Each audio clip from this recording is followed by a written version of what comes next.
You didn't tell me. Okay, so welcome to your NVQ support how to give judgment session. Part of the assessment cycle is giving clear judgments that the learner understands. So your judgment is not ambiguous. It's very easy for the learner to grasp what they've been judged against.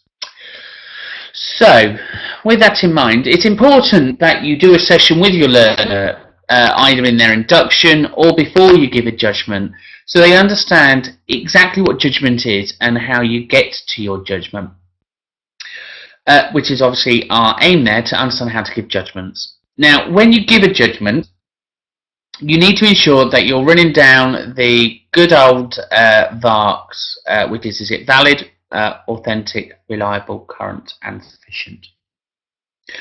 There are other methodologies kicking around about it being valid, safe, fair, reliable, or safe, fair, reliable, but ultimately it's down to you. If you're going to give a judgment, have you gone through some kind of process to ensure that when you make your decision, it is a sound decision. With that in mind, the only way that you can really come to a judgment is by ensuring you're confident that the work produced is that of the learners. So I'm just going to have a little discussion with Amy regarding some work she submitted, so I can go on to give my feedback. But before I give my feedback, I'm going to give her my judgment and then obviously tell her the difference between them.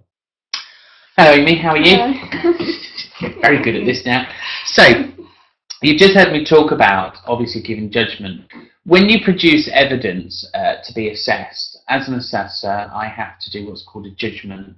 And the judgment that I make is based upon the evidence that I've got and whether or not I feel it met the standards. So with that in mind, I can only give you one or the other decision. I can only say, well done Amy, that's competent and it meets the standards, or Amy, unfortunately that's not yet competent because it hasn't quite yet met those standards. Now if I do give you a judgment of not yet competent, I'm not saying that you're not competent. As a person, I'm saying the evidence I've got isn't quite there. What I will do though is when I give you the judgment, I will explain why it's not part of that competent decision, and then I'll then go on and give you feedback, which is developmental, which will either be the positives or the negative bits about the work that I've seen. So, for example, when I give you a judgment decision, I need to make sure it's valid. So we need to make sure it's your work, and to validate work, you can either sign it and to confirm that it's yours. You can sign an authenticity statement to say it's yours. Alternatively, we can just capture a recording with you coming out with a declaration, say, this is my work, I produced it, and therefore I would accept that to be the case.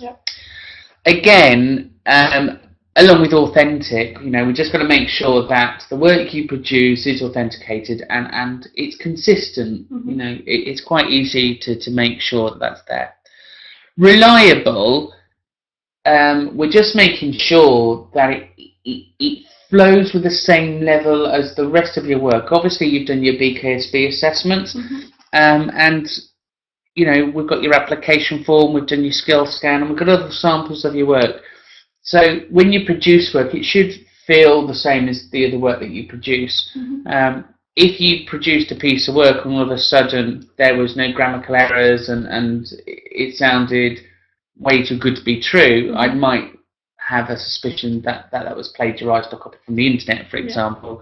So again, I might say to you, Amy, unfortunately, I don't think this is yet competent because I don't feel it to be reliable. And then you might say, well, it is my work because here's all my planning notes. Or that was my work. Here's my thought behind it, and this is what I wrote about it. And it may just be, you've developed and all of a sudden you've got it completely right, and I've not seen that process. So sometimes it's just a case of us having a discussion around a piece of your work and you go, no, actually, is that because? Equally, some work placements do it differently. So you might say, well, that's what I was taught to do, so therefore that's what I do. Just might need that extra discussion. Current may be around things like you've done previous training certificates, like your RPL process, etc. Now, just because you may have done previous training beforehand and the certificate dates run out, it doesn't mean that you've forgotten it. You know, just because your certificate expires doesn't mean on that day your brain gets washed clean and you forget. So what we need to do is look at currency of evidence. And when you produce work, we're checking that you're quoting the right things, that your practice is up to date, and the evidence that you're presenting is current to the standards and it's current to the practice. Okay, and it might be the fact that you write a piece of work and you've not talked about the most up-to-date practice or the most up-to-date process, so therefore I may say to you, well, okay, Amy, yes, you've answered the question and I see that, you know, it's been answered full, but unfortunately it's not competent because actually what you've discussed was last year's process. This year's process is this. So therefore, it's right, but it's wrong, and it's wrong because of currency. Sufficient means that you've met what we've planned. So in the planning process, we said we wanted you to meet these standards. So we went through that book, and then we said you're going to do this, this, and this. So when you answer a question or when you produce evidence, it needs to meet that standard in full. So if we planned for that, that's what the work should be.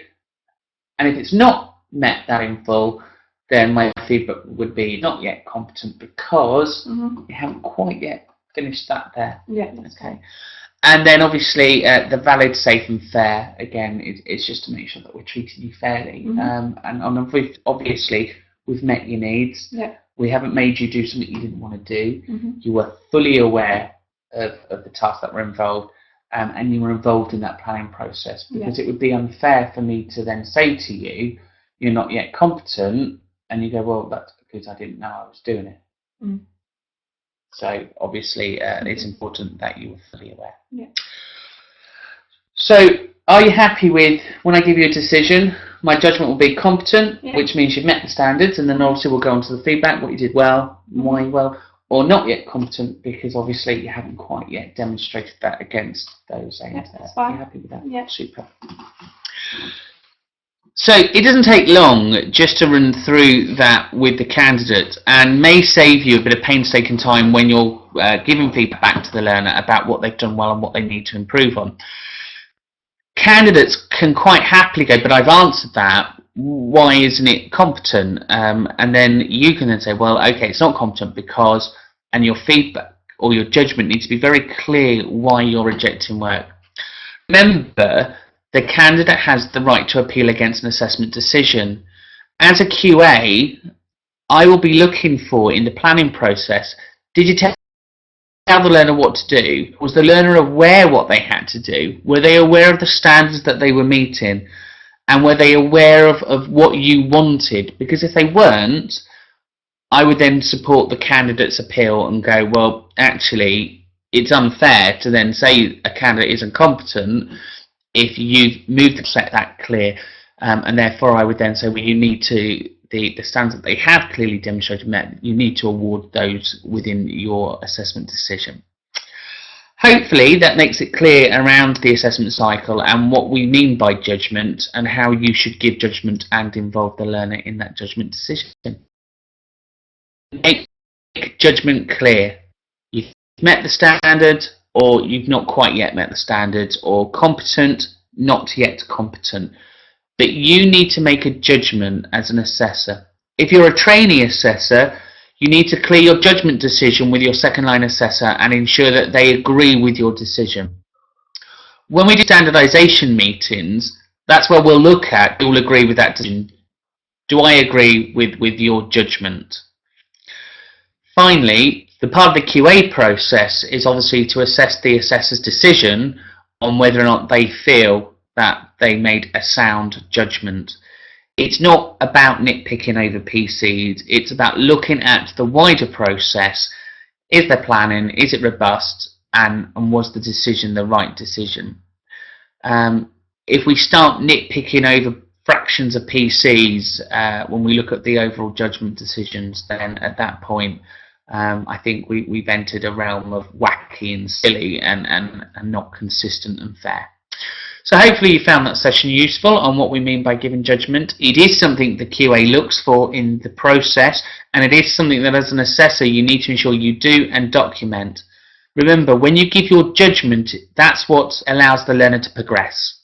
So thank you for watching this session, and we've got one more within the assessment cycle, which is about giving the candidate feedback.